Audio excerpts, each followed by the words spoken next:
What is up, Unison Gamers? This is Michael Sean from Unison Games coming at you with a little bit of a deck profile of the Rhinar Reckless Rampage hero deck from Flesh and Blood. Flesh and Blood came out with 4 hero decks as part of their Welcome to Wraith set, the first set, that are essentially kind of like welcome decks, Planeswalker decks, starter decks, but they're not very underpowered at all. They do come with some rares, and they are pretty cool. They're generally pretty synergetic, and they show off something that has to do with their hero. This one is the Brute deck. You can see on the back. An apex predator on the prowl. Terrify your enemies with primal bellows and reckless disregard for your own and others' survival.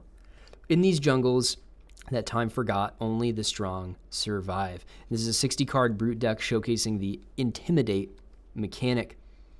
Hero weapon and equipment included, mini rulebook, and it's ready to play out of the box. So let's take a look at this thing. All right, put that to the side. See if we can get these open. One of the things that's cool about this is it does come with a decently comprehensive rulebook. So if you're ready to dive in and play, your questions can be answered by the rulebook. I'm going to see if I can put a slit in this. It doesn't want to open. Oh, there we go. We got there. So like I said, this is for Rhinar the Brute. And so we will definitely start out with his character card after we get a quicken token just in case something makes that. We'll put the rulebook aside. There's Rhinar. We've got the adult version and the young version. So let's take a look at the adult version. We got our general 40 health, 4 intelligence. When you discard a card with 6 or more attack during your action phase, intimidate. That's the mechanic of the deck. So intimidate says target hero banishes face down a random card from their hand. At the beginning of the end phase, return all cards banished this way to their owner's hand. Basically what you're doing is your opponent has the opportunity to defend with cards from their hand. Well, when you intimidate, they lose one of those cards that's in their hand. So they either have to defend with stuff they didn't want to defend with or just take the damage. So it's pretty powerful. Go ahead and put that in our arena here. Here's his weapon, Romping Club. Once per turn, you can pay 2 to attack with it. Does 4. And once per turn effect, when you discard a card with 6 or more damage or power or attack, whatever you want to call it, Romping Club gets +1 until end of turn. All right, there's his weapon. It is a 2-handed weapon, so he only has the 1. Then he's got Iron Rot Helm. He's got Barkbone Strapping. That is his specific, or Brute's specific chess piece. So as an instant, you can destroy it, roll a 6-sided die, and gain resources equal to the number rolled, rounded down. Cool. And Battle Worn, it defends for 1, but it only defends 1 time. Okay, as a gauntlet, you got Iron Rot Gauntlet. Those are just kind of the regulars. And Snapdragon Scalers, a generic equipment that says as an attack reaction, you can destroy this target attack action card with cost 1 or less, gains go again. Pretty sweet. So this is what the arena is going to look like. Let's go ahead and move these cards off to the side so that we can look at the actual deck that comes with it. All right. Let's go ahead and stick those over here. It's all right if they're off screen. We'll grab them if we need to talk about them. Okay, starting right out with a rare Breakneck Battery. As an additional cost to play this, discard a random card, which we saw on Rhinar can be really good. If we discard a card with 6 or greater, he intimidates. If the discarded card has 6 or more attack, Breakneck Battery gains go again. So once again, it itself has 6 attack. That is really good because we could potentially be intimidating and gaining attack by doing that. So that's pretty sweet. All right, then we have Common Red Pack Hunt. It has Intimidate right on it, and it attacks for 6. Now 6 is going to be a key number here because 6 is going to trigger some of our stuff, like Breakneck Battery, like Rhinar's ability. Here we have another red rare with Savage Feast. As an additional cost to play Savage Feast, discard a random card. If the discarded card has 6 or more power, draw a card. 6 or more attack, draw a card. Pretty sweet. Just another card that combos with 6 cost or 6 attack things that are discarded. All right, Savage Swing is a common, costs 1, pitches for 1. As an additional cost to play this, discard a random card, so you might trigger Rhinar. It attacks for 7, so it will definitely trigger with those things, and it defends for 3. Pretty much everything is defended for 3, which is pretty good. All right, a red Smash Instinct here. It just has Intimidate right on it, and it costs 3. It attacks for 7. That's pretty good.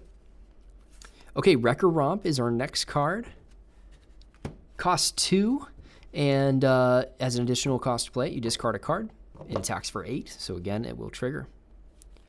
All right, we have an action here that is not an attack. Everything else has been an attack, so we'll put this over here. Awakening Bellow. The next brute attack action you play this turn gets +3 attack. And then it intimidates, and then it says go again, so you can play another card, which is pretty good. We got a rare Drone of Brutality here. This is the red one, and therefore it attacks for 6, so that's nice because it will actually trigger if we discard it. And it costs 2, and pitches for 1. All right, here's the yellow Savage Swing. The yellow one hits for 6, so it's still within discarding. It costs 1, and it pitches for 2 instead of 1. It's additional cost to play this. You discard a random card. All right, we also have the yellow Smash Instinct. That's the one that just intimidates. All right, Barraging Beatdown. This is a rare for our Brute. Your next Brute attack this turn gains, if this attack is defended by less than 2 non-equipment cards, it gains +3 attack. So that's pretty good. So basically you're forcing your opponent to block stuff, but then you intimidate and take some of their cards out of their hand. So now they have less stuff to block with. And this gets go again, which means you could like go again into Savage Swing. And then if you discard something that costs 6 or more, Rhinar forces them to get rid of another card. So you could be severely limiting their hand size and then gaining extra stuff because of Barraging Beatdown. I really like that card. All right, here's a generic action. Barraging Brawnhide does attack for 6, so we're good. It costs 3, it pitches for 2. If Barraging Brawnhide is defended by less than 2 non-equipment cards, it gains +1. This is basically good for the same reason that Barraging Beatdown is good, because you're taking cards out of their hand with a lot of the cards in this, and now they have to block with both of their cards that they have less, or they don't block and this gets stronger and you do more damage.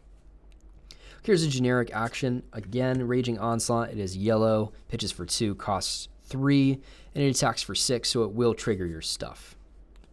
Another yellow generic action card here. Wounded Bull. Costs 3, pitches for 2. When you play Wounded Bull, if you have less health than your opponent, gains +1. Which is good, because one of the things that you're doing, if you're discarding cards, you have less to defend with. So you're probably taking swings here. So you got to be careful. So I think Wounded Bull is probably a really good play in this deck.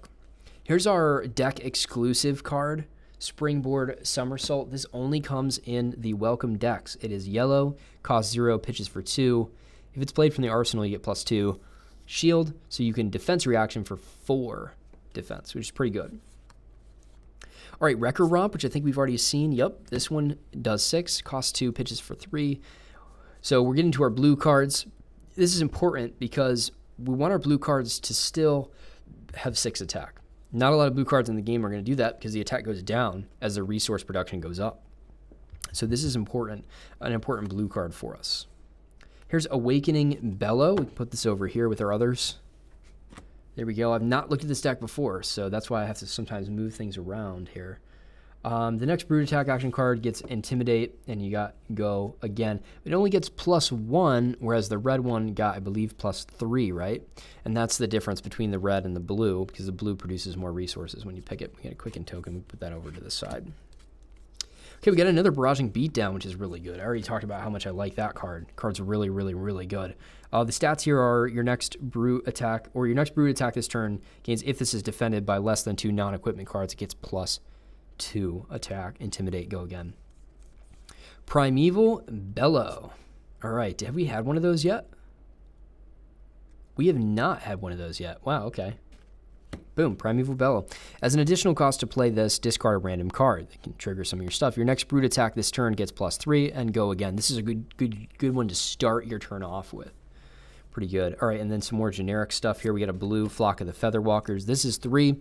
As an additional cost to play this, reveal a card with cost 1 or less. Create a Quicken Aura token. I don't know how much I like this in this deck because it only attacks from 3, so it's not going to trigger if you have to get rid of it.